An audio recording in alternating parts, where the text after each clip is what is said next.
February 24th, 2020. What's up, everybody? Today I want to talk about something that's actually really important to me and my family, and honestly is something that could and most likely should be important to every family. And that topic is cannabis. Now, I'll refer to it as medical cannabis, but really it's just part of nutrition. Okay, it is just another piece of nutrition that could and most likely should be a part of your diet at some point. It doesn't have to be every day. It doesn't have to be a lot. It doesn't have to be THC. It could be one of over 100 other cannabinoids that are important to our health. And science is just barely starting to uncover just how important these cannabinoids are and how powerful they are at working synergistically in our body with our own endocannabinoid system. And if you don't know what that is, this is just going to be a brief introduction to cannabis and just to get you guys thinking, and then I'll walk you through how we can move over to more in-depth presentations that can help you learn more and deeper. Again, my job here isn't to teach you all the details. It's to guide you in a direction to start that journey on your own so that you can really start diving into what grabs your attention and what you feel is important to you at this time, right? Because it may be vaccines, it may be pesticides, it may be nutrition, it may be fitness, it may be relationships, it may be cannabis, whatever. Let's talk about it. Let's look at where we can find information about all of these things. So, medical cannabis. Let's move over to the presentation. Let's see if I can get out of the way here. All right. So this is, again, just very high level. So hopefully you guys all have a personal health program or goal of your own, right? We all want balanced wellness. And what does that mean? We need balance in all aspects of our life.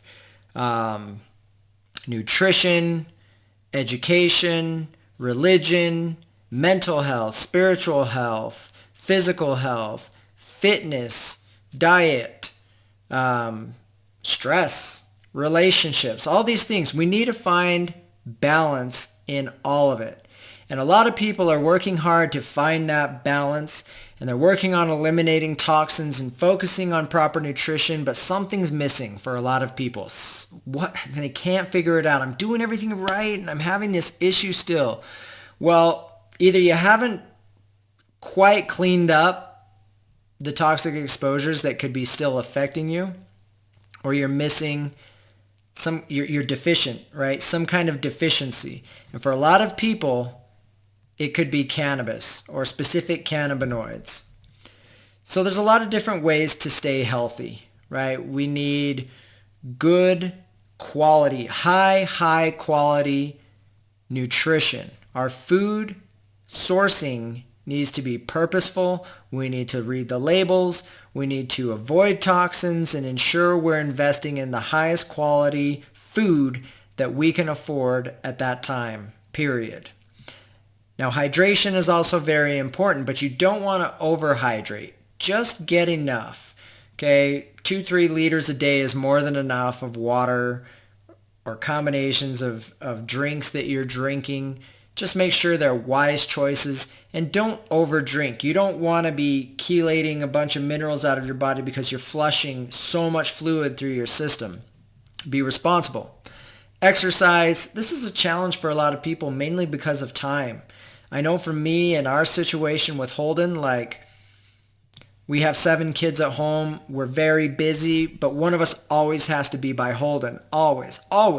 So we're taking turns with the other kids. We're taking turns with, taking a shower, eating our food, and finding time to exercise is hard, but we got to make a point to do it. It's really important that we stay physically fit because that's an important part of our health. Now, rest and sleep is another challenge, especially because sleep is a huge trigger for Holden. So we're up all night dealing with seizures almost every night, and then we're up all day trying to do all the normal stuff with all the other kids. So sleep is hard, but again, you gotta make time. Sleep is just as important as food and air. Without sleep, your mental health goes to crap and eventually you die. So make sure you're focused on sleep. And then there's supplements. Now, if your diet is perfect, you don't have to worry about this. But let's be honest, most of us are not quite there.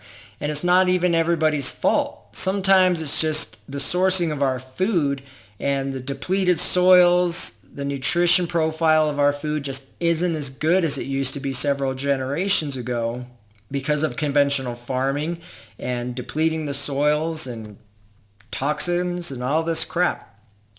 So it's really important that we are evaluating all aspects of our health, right? So vitamins and minerals can play a really important role in closing that gap where we have deficiencies.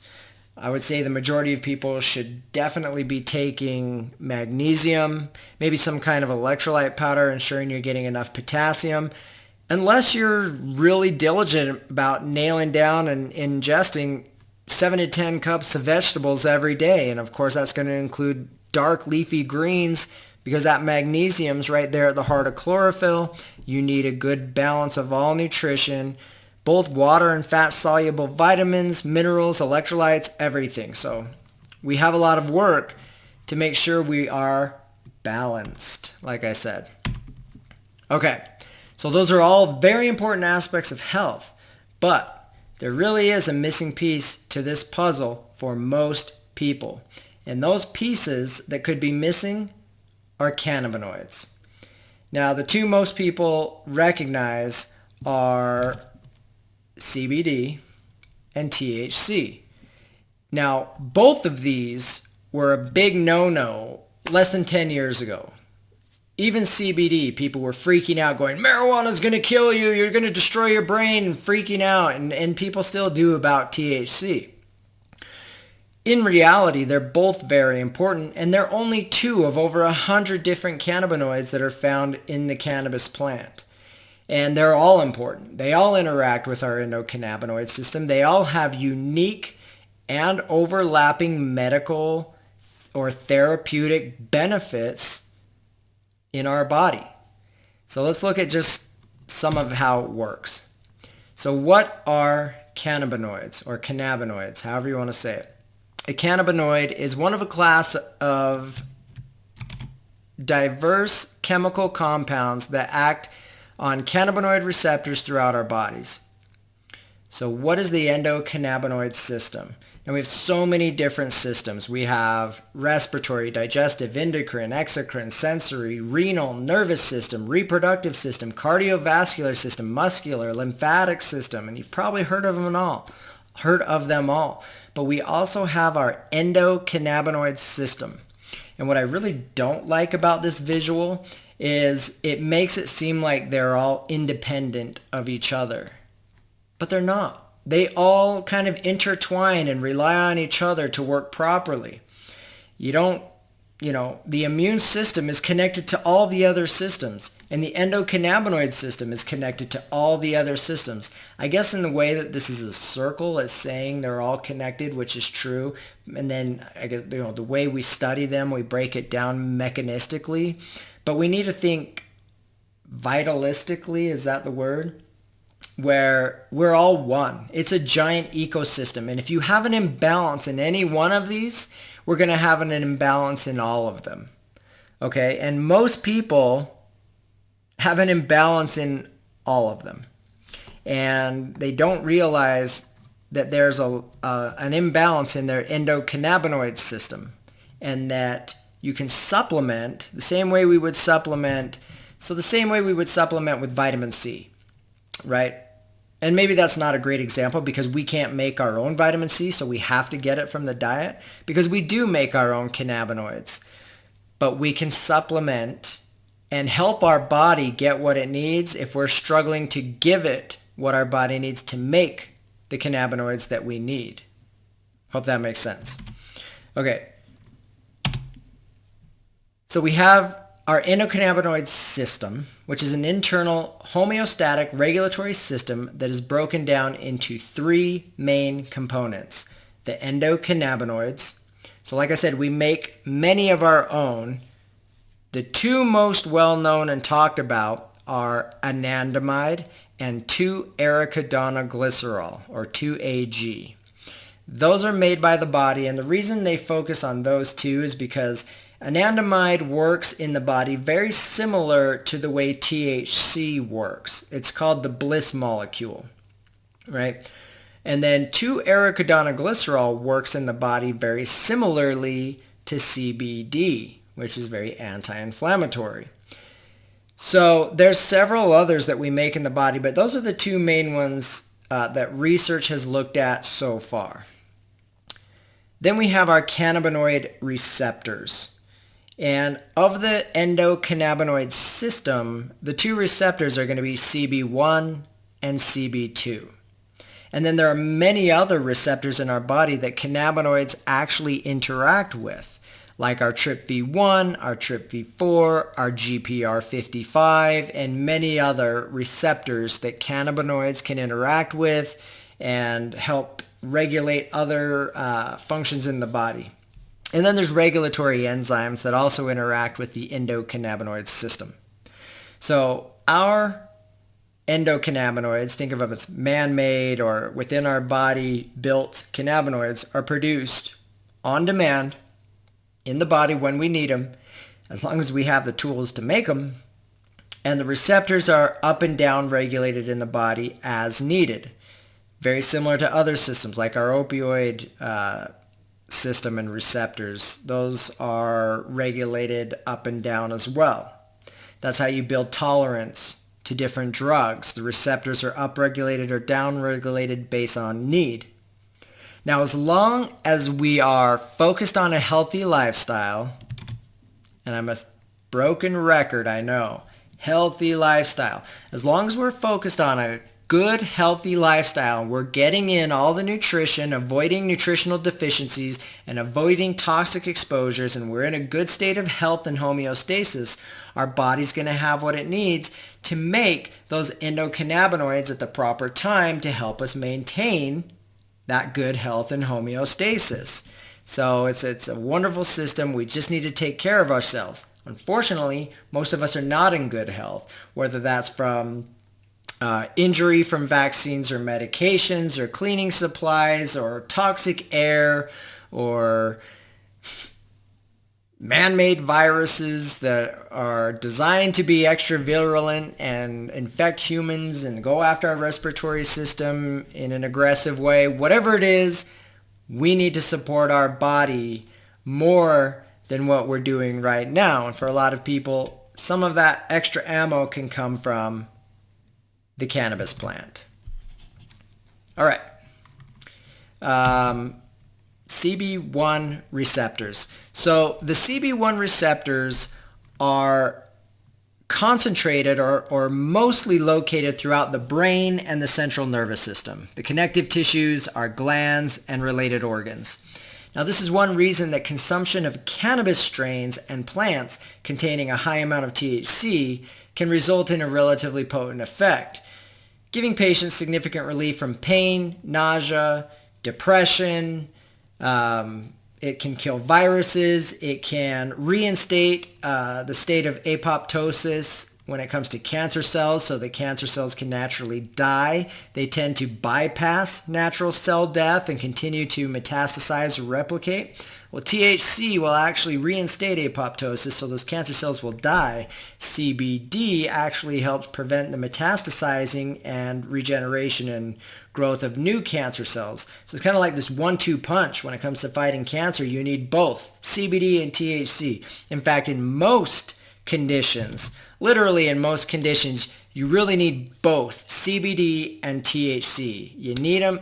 They work in combination. They call it the entourage effect, where the way nature provides these in this wonderful combination of not just cannabinoids, but cannabinoids, terpenes, flavonoids, vitamins and minerals, all in this one plant that is truly a miracle and something everybody should have legal access to grow in their own backyards. I don't care if you live in Colorado or Utah or Texas or Alabama. Everybody should have access to this plant and be able to utilize it in their home how they see fit. So significant efficacy is gained by those undergoing chemotherapy, patients suffering from conditions involving inflammation like arthritis, lupus, Crohn's disease, fibromyalgia. It goes on and on and on. Okay, it's fantastic for autoimmune diseases. It's also fantastic for neurological disorders. Because it's tied directly to the central nervous system, these CB1 receptors, as you can see, are located all throughout the brain, the cord, the limbs, the gut, the enteric nervous system, the central nervous system. Very, very, very important system for our well-being. And we've only known about this for maybe 40, 50 years. CB2 receptors. Now, the CB2 receptors are located all throughout the immune system and related organs, and they're very powerful anti-inflammatory effect. They're also in the brain, just not as densely populated as the CB1 receptors. But the CB2 sites are found in greater concentrations all throughout your gastrointestinal system, where they modulate intestinal inflammatory response.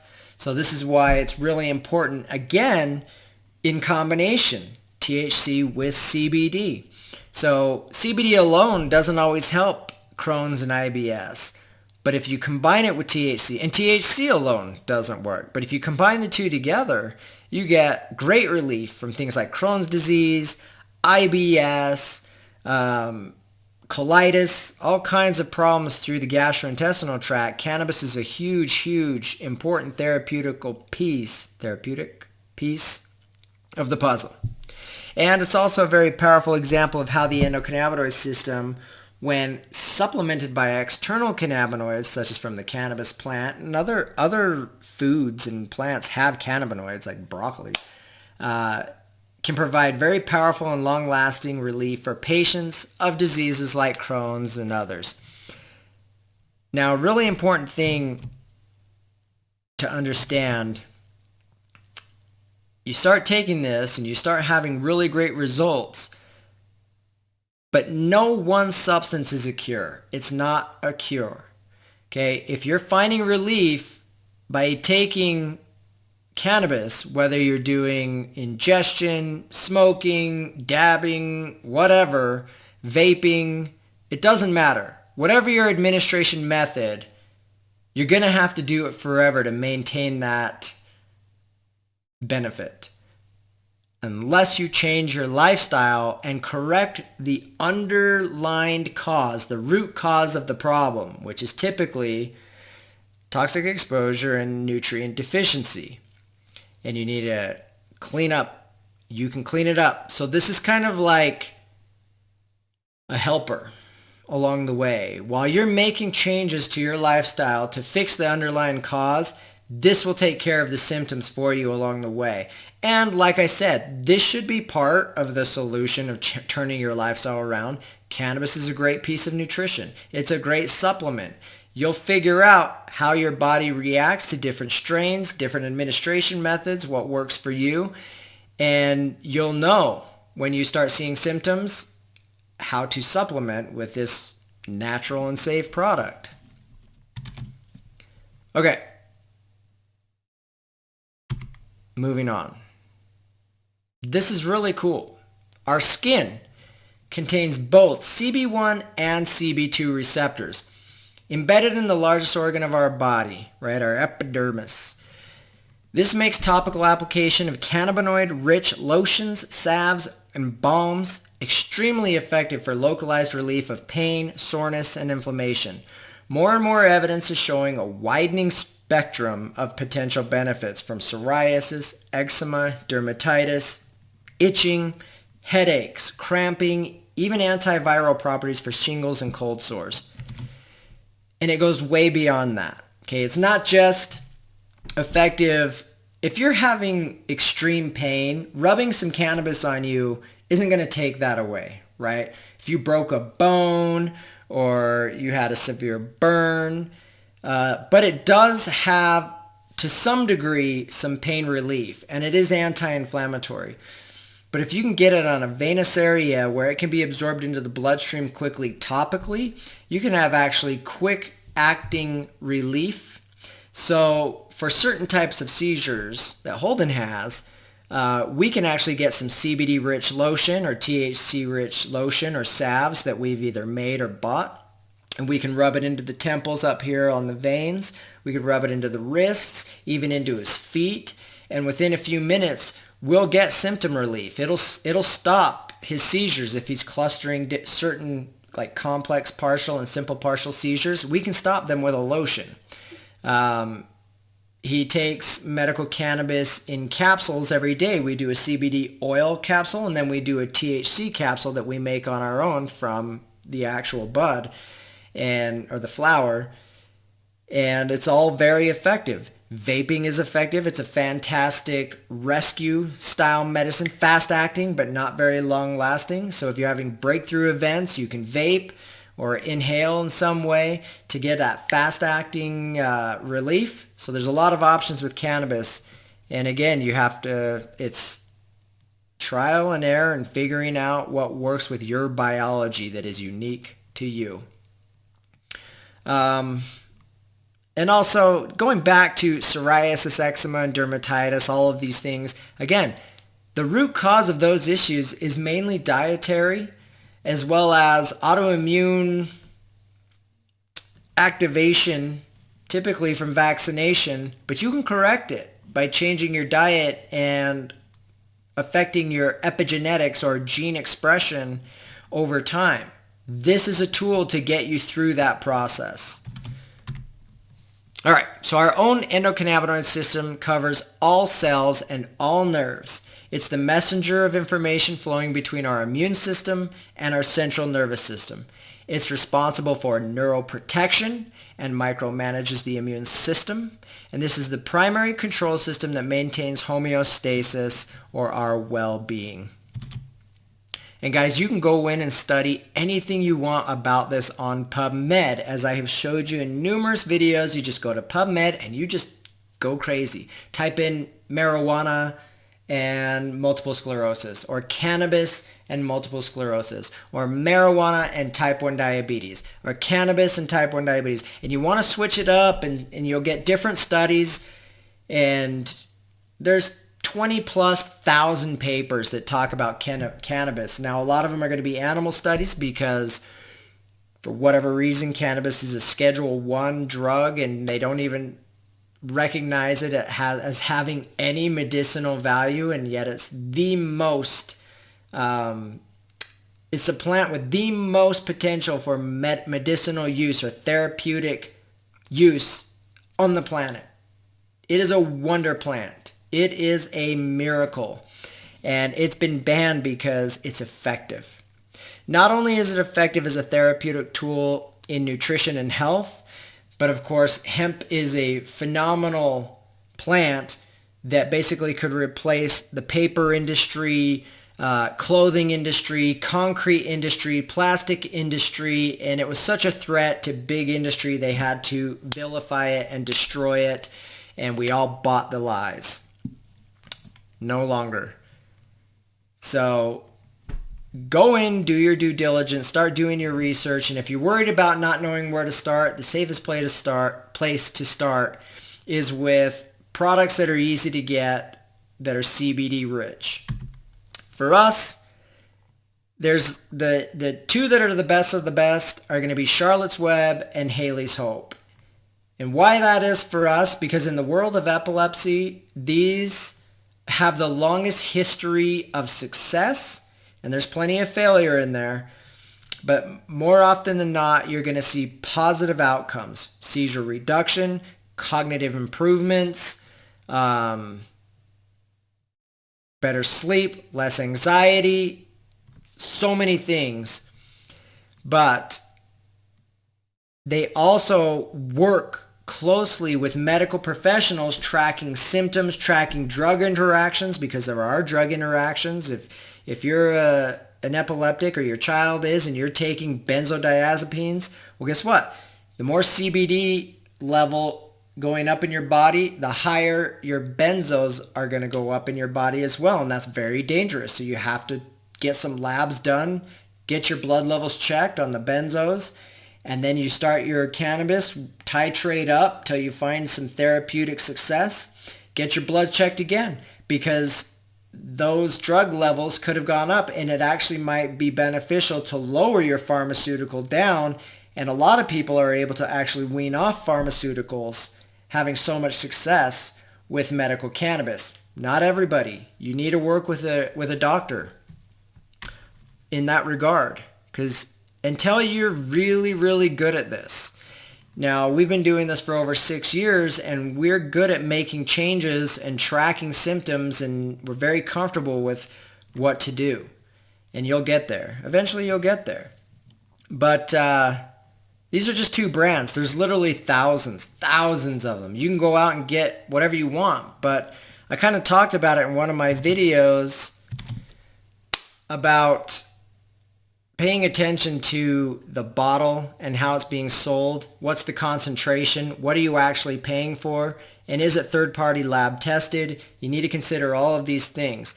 These products, Charlotte's Web, Haley's Hope, not only do I know the producers in person with an actual relationship, I know they're lab tested, I know they're safe, and we've had over 6 years experience with both of these products, and they've been as consistent as they were from day one. They're phenomenal. They're great, great products, pharmaceutical grade quality, and quality control. They're that good. So we put a lot of trust in these guys. Anyway, these are great products, and there's so many things you can do. Again, you have oils, tinctures, capsules, topicals, and do your research. Calculate price per milligram. Figure out where the best value is. Sometimes paying more for the premium product is absolutely worth it. Haley's Hope is a premium product. It's USDA certified organic.